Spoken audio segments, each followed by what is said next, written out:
Rajiv Mittal, secretary general international Vaishya federation, आप सभी का स्वागत करता हूँ। सारे हमारे प्रेस के बंधु हैं, हमारे जितने भी घटकों के पदाधिकारी हैं उनका भी स्वागत है, और बहुत सारे लोग जितने भी हमारे संगठन के लोग हैं मैं सभी का स्वागत करता हूँ। आज दैनिक भास्कर समूह के संस्थापक श्री रमेश अग्रवाल जी की पुण्यतिथि है। स्वर्गीय रमेश जी IVR के सह संस्थापक उनको नमन। हमारे प्रेसिडेंट साहब अशोक अग्रवाल जी मंच पे मौजूद हैं।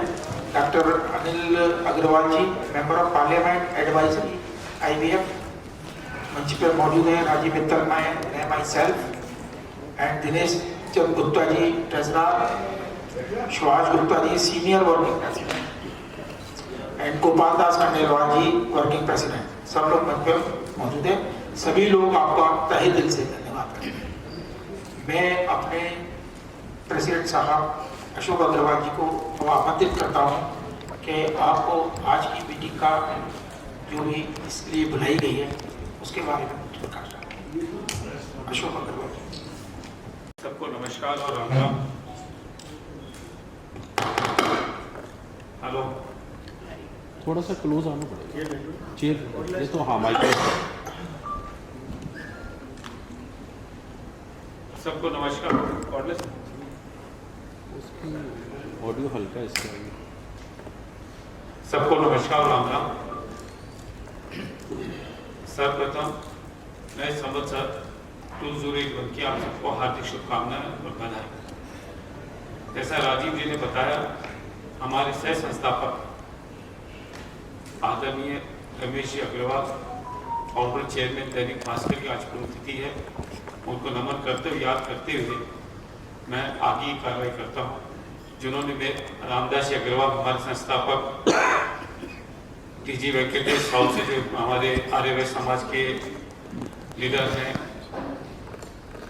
राजमल गुप्ता जी साउथ से हैं, गोल्ड सुप के चेयरमैन सुरेंद्र गुप्ता जी साथ मिलकर के वैश्य फेडरेशन की स्थापना की थी। मैं संक्षिप्त में इंटरनेशनल वैश्य फेडरेशन के लिए एक छोटा सा पैराग्राफ आपको बता दूं। इसकी स्थापना जो की गई थी उसका बेसिक पर्पस था कि वैश्य समाज हमारा, आप लोगों को बहुतों को पता नहीं होगा कि करीब 350 घटकों में बटा हुआ है वैश्य समाज। अगर घटकों के नाम लेके चलते हैं तो वैश्य समाज में रोनिया, अयोध्यावासी, पोरवाल, वाशने,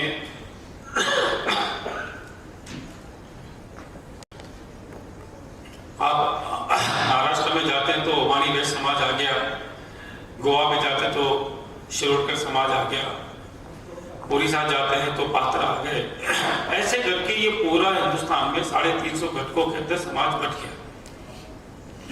ये बटने से जो वैश्य समाज की एक भूमिका थी वो भी कमजोर हुई, सोशली और पॉलिटिकली।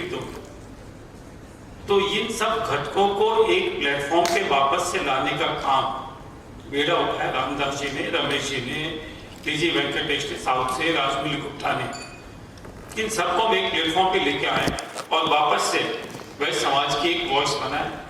और हम इसी मिशन के साथ में connecting the west world over to empower them socially and politically, इसी मिशन के साथ हम चल रहे हैं और हमारे साथ सब घटक जुड़ते चले जा रहे हैं। आज का जो बेसिक पर्पस है अपना प्रेस का कि 2024 का जो इलेक्शन है ये एक अपने आप में बड़ा निर्णायक इलेक्शन होने जा रहा है हर तरह से। इसको अगर आप रिलीजियन पॉइंट ऑफ व्यू से देखते हैं तो भी बड़ा इंपॉर्टेंस रखता है, सोशली देखते हैं तो रखता है, और पॉलिटिकली देखते हैं तो भी रखता है। और वैश्य समाज जैसा आप सब जानते हैं कि अपनी एक अहम भूमिका रखता है हमेशा। हमारा समाज, वैश्य समाज, हमेशा आगे बढ़ के इन्होंने काम करा है। अगर देश के ऊपर खतरा पड़ा तो राजस्थान की भूमि के अंदर हमारे भामाशाह ने अपना भंडार खोल करके महाराणा प्रताप को खजाना दिया अपना कि आप सेना में भर्ती करो, लड़ो मुगलों से। ये सबको पता है। राजा टोडरमल हमारे गुरु गोविंद सिंह जी के बच्चे पे शहीद हुए, हमारे धर्म पे जब आँच आई और मुगलों ने कहा कि उनके लिए जमीन के लिए सोने की मोहरें जो बिछाएगा वो उतनी जमीन दूंगा, तो टोडरमल जी ने खड़ी सोने की मोहरें बिछा करके उन दोनों बच्चों की शहादत की जमीन खरीदी। और दुनिया में आज तक अगर सबसे महंगा कोई टुकड़ा है आज तक, तो वो टुकड़ा हमारे वैश्य समाज के टोडरमल जी ने खरीद करके धर्म के लिए अपना भंडार। तो वैश्य समाज हमेशा धर्म हो, देश हो, सबके लिए चलता। इसीलिए 2024 की हमारी भूमिका क्या है, इस पे हमने 1 तारीख को जम्मू कटरा में हमारी कार्यकारिणी हुई थी, जिसमें हमारे 20-22 प्रदेशों के अध्यक्ष आए थे और करीब 300 हमारे कार्यकारिणी के सदस्य थे। इस पे क्या रोल रहना चाहिए समाज का, क्योंकि आप सब देख रहे हैं कि अब ओपनली सनातन के ऊपर, हमारे हिंदू धर्म के ऊपर आक्षेप होते हैं। कोई डेंगू बोल देता है, कोई मलेरिया बोल देता है, ये तो धर्म के ऊपर आ गई। इकोनॉमी को लेकर कहीं कंट्रीब्यूशन का काउंट नहीं होता, जबकि देश 10वें पायदान से लेकर के 3रे पायदान तक पहुंच गया। और साउथ इंडिया के कुछ पॉलिटिकल लीडर्स ने इवन ये डिमांड कर दी बजट के बाद में कि हमको साउथ का हिस्सा अलग कर दो। तो इन सारी भूमिकाओं को देखते हुए हमने ये चिंतन करा कि वैश्य समाज की भूमिका पॉलिटिकली हम किस तरफ जाएं, क्योंकि हमारा समाज पॉलिटिकली भी बट गया है। इस सब बात ध्यान रखते चिंतन करके सबने डिसाइड करा कि अभी हिंदुस्तान में एक ही पार्टी है जो तीनों मायनों पे, तीनों पे खरी उतरी है, वो है भारतीय जनता पार्टी एनडीए। सनातन धर्म को लेकर के और जिस तरह से भारतीय जनता पार्टी ने किया, और स्पेशली हमारे माननीय प्रधानमंत्री जी मोदी जी ने तो कहीं कोई शर्म जाहिर नहीं की कि मैं हिंदू धर्म हूँ, हिंदू धर्म का फॉलोअर हूँ। उसका उन्होंने कहीं कोई उनके मन में कोई छुपा नहीं, खुलेआम उन्होंने कहा मैं धर्म में हिंदू हूँ। सर पे त्रिकोण लगाना, साष्टांग प्रणाम करना, जिसकी लोगों ने मजाक उड़ाई। तो ये सब चीजें तो ध्यान रख करके हमने डिसाइड करा कि भाई हमको सबको मिलकर के भारतीय जनता पार्टी को सपोर्ट करना चाहिए, क्योंकि एक ये पार्टी है जिसके पास विजन है देश को आगे बढ़ाने का, जो कास्टिज्म में नहीं बांट रही है।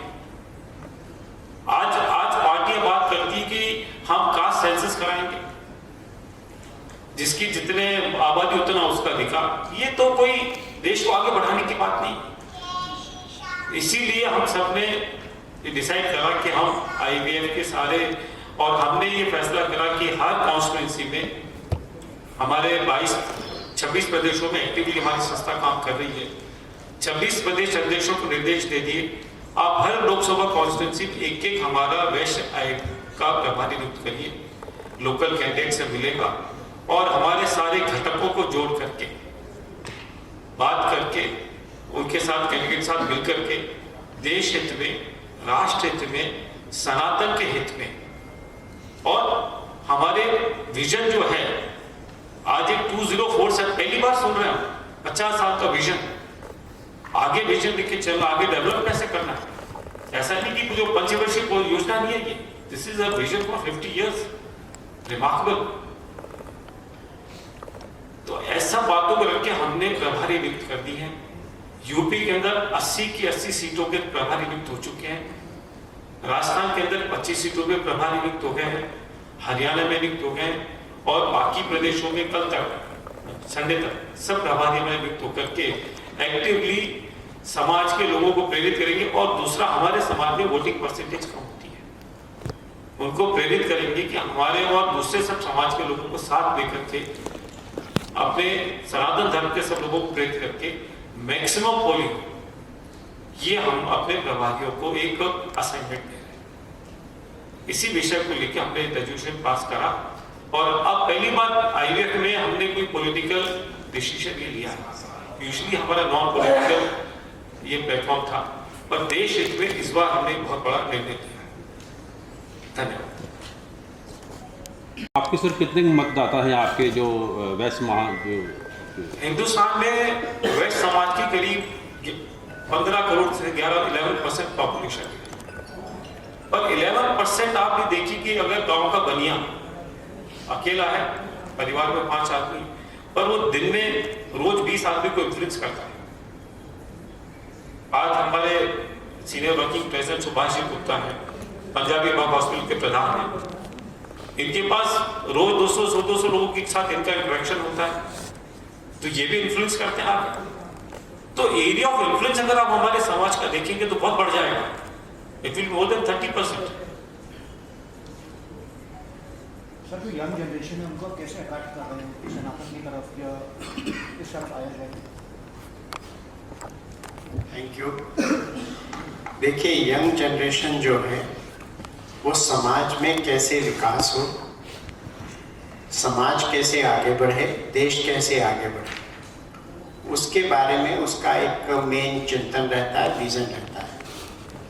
देश में पहली बार माननीय मोदी जी के नेतृत्व में एक दीर्घकालीन योजनाएं बनी, लॉन्ग टर्म विजन बना है, और जिस प्रकार से इकोनॉमी बढ़ रही है, स्टार्टअप्स बढ़ रहे हैं, यूनिकॉर्न बढ़ रहे हैं, ऐसा पहले कभी नहीं हुआ।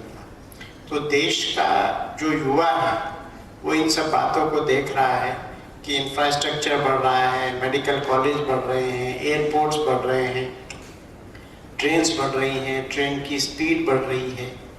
तो ये सारी की सारी चीज़ें ऐसी है जिससे देश का युवा जो है इन्फ्लुएंस होता है, और वो भारतीय जनता पार्टी और सनातन की ओर आकर्षित हो रहा है।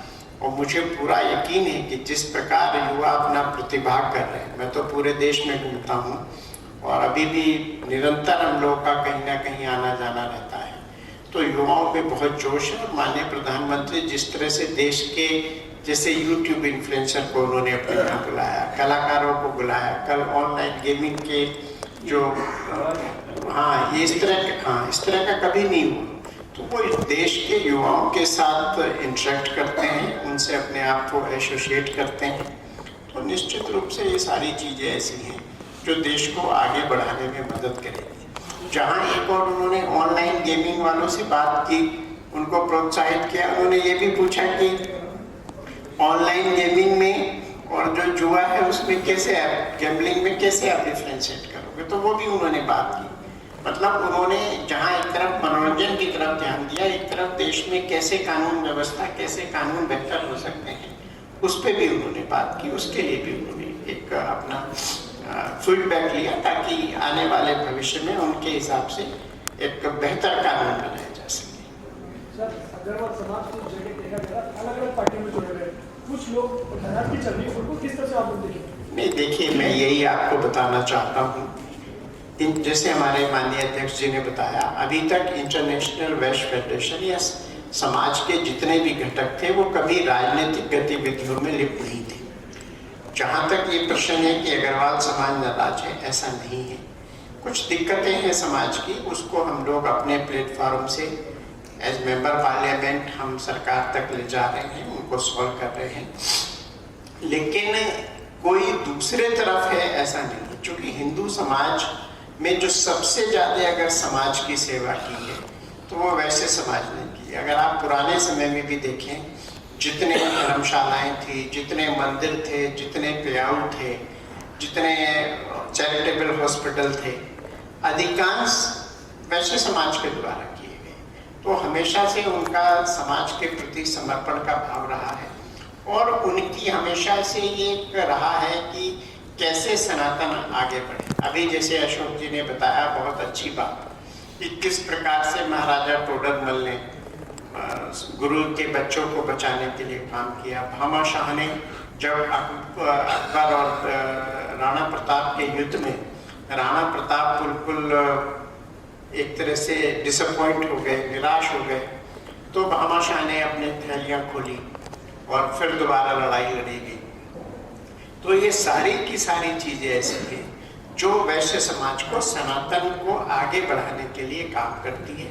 और अभी हम लोगों ने ये महसूस किया कि बाकी पार्टियां सनातन को न केवल अपमानित कर रही हैं, उनको गाली तक दे रहे हैं। तो ऐसे में हम लोगों ने ये राजनीतिक फैसला लिया कि IPF के माध्यम से वैश्य समाज भारतीय जनता पार्टी माननीय मोदी जी को सपोर्ट करेगा। सर, एक प्रश्न है, अलग अलग पार्टियों से भी वैश्य समाज के कैंडिडेट खड़े हैं, तो उनका कैसे उनको एकता के सूत्र में आप बांधने की मैं बहुत अच्छा प्रश्न आपने किया। अभी कुछ इस तरह के समस्याएं हमारे सामने आई, ये एक प्रश्न हमारे सामने आया। हमने कहा हमारा मुख्यतः उद्देश्य है कि सनातन को आगे बढ़ाना। अगर हमारे समाज का कोई व्यक्ति चुनाव लड़ रहा है और उसके पार्टी के वरिष्ठ नेता आके कहते हैं कि नहीं हम सनातन को सपोर्ट करेंगे, तो उसके बारे में हम लोग विचार करेंगे।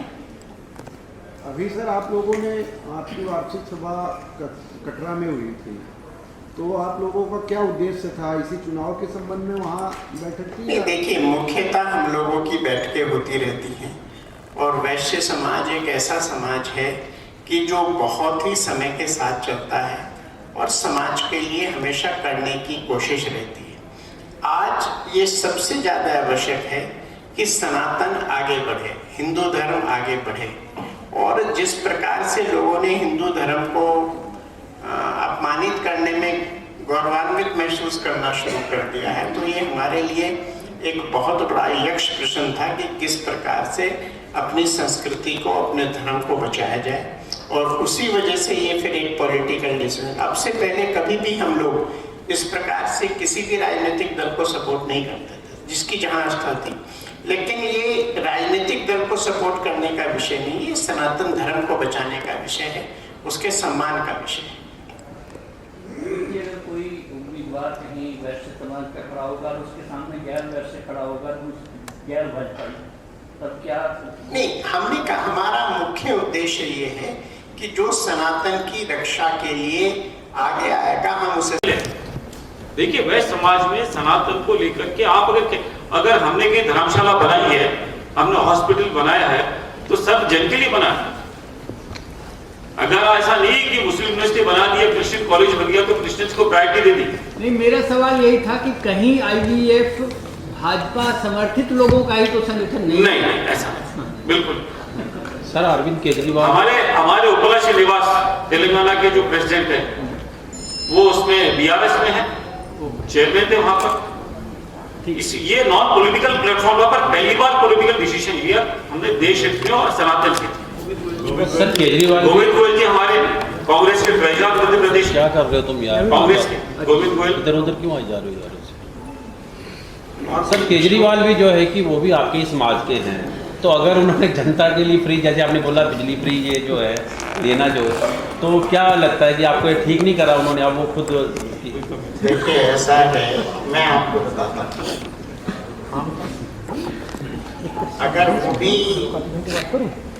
वैश्य समाज के मूल सिद्धांतों को लेके चलते जैसा कि वो चले थे, तो शायद आज ये स्थिति ना होती जिस स्थिति में। सभी का धन्यवाद और सभी को मैं भोजन के लिए आमंत्रित। पूर्वाद समाज, वार्षिक समाज, जायसवाल समाज, राजवंशी, जो पूरे सर्व समाज की बात करता है, समाज को देने की बात करता है जी। और ये प्रकृति का नियम है कि जब पानी बहता रहता है तो वो जो जल है वो स्वच्छ होता है, निर्मल होता है, और जब रुक जाता है तो उसकी क्या हालत होती है। तो वैश्य समाज हमेशा देने का काम करता है, इसलिए वैश्य समाज में निरंतर प्रगति हो रही है। और जिस प्रकार से अब जो युवा हमारे हैं वो चिंतन कर रहे हैं, मंथन कर रहे हैं, और एक बहुत बड़ा उदाहरण है कि नॉन पॉलिटिकल ऑर्गेनाइजेशन पहली दफ़ा पॉलिटिकल गतिविधि में आ रहा है, तो वो निरंतरता हमारी है, इसलिए हम लोग आगे बढ़ रहे हैं।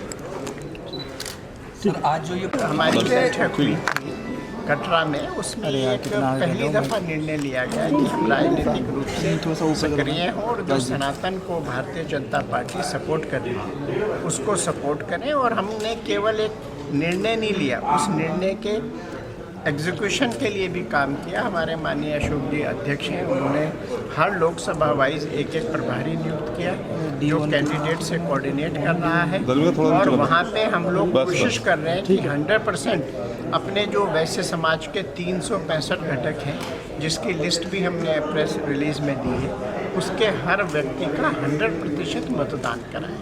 दादा, जिस तरह से भाजपा खंडेलवाल को जिताने के लिए आप लोग क्या काम कर रहे हैं? मैंने बताया ना, हम पूरा घर घर जाके वैश्य समाज के लोगों से अपील करेंगे 100% खंडेलवाल जी के समर्थन में आएंगे और उनको तन मन धन से सपोर्ट करेंगे और 7 सीटें हम जिताएंगे। सर, जिस तरह से देखा जाए भारतीय जनता पार्टी सनातन को लेकर आगे चल रही है, तो वैश्य समाज का कितना सपोर्ट रहेगा? नहीं, वैश्य समाज तो हमेशा से सनातन को आगे बढ़ाने के लिए, हिंदू धर्म को बढ़ाने के लिए काम करता रहा है। आप देखिए, जितने पुराने मंदिर हैं सब में समाज का बहुत बड़ा योगदान है। जितने पुराने हॉस्पिटल हैं, धर्मशालाएँ हैं, सब में समाज का योगदान है। ठीक है सर, आप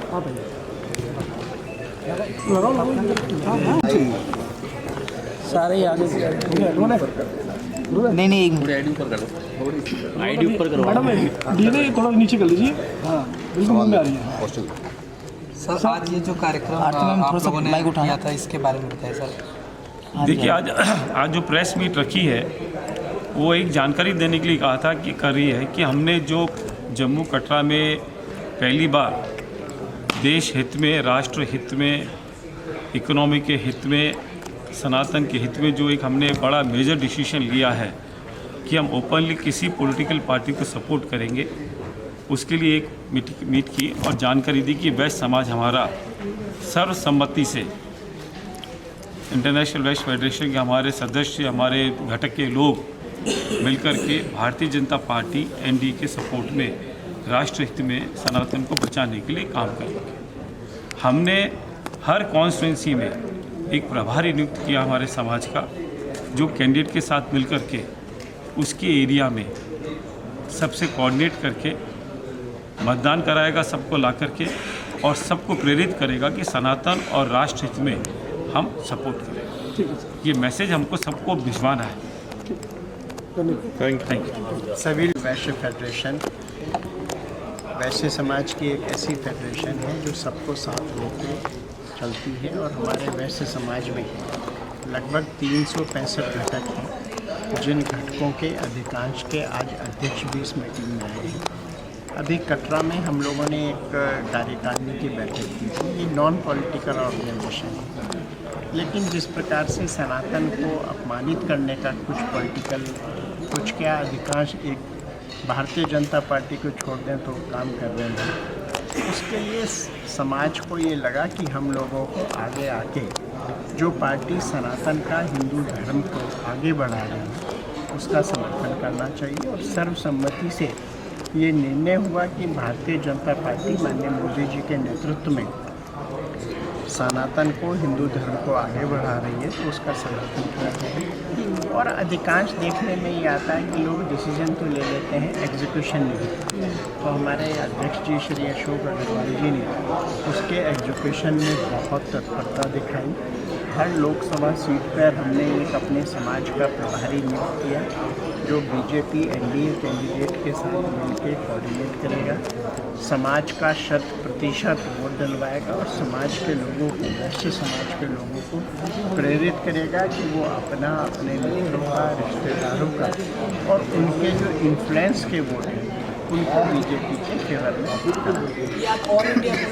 ऑल इंडिया ये इंटरनेशनल वेस्ट फेडरेशन है, ये न केवल हिंदुस्तान में काम कर रहा है, बहुत सारे यूरोप के देश, America, Canada, international west federation.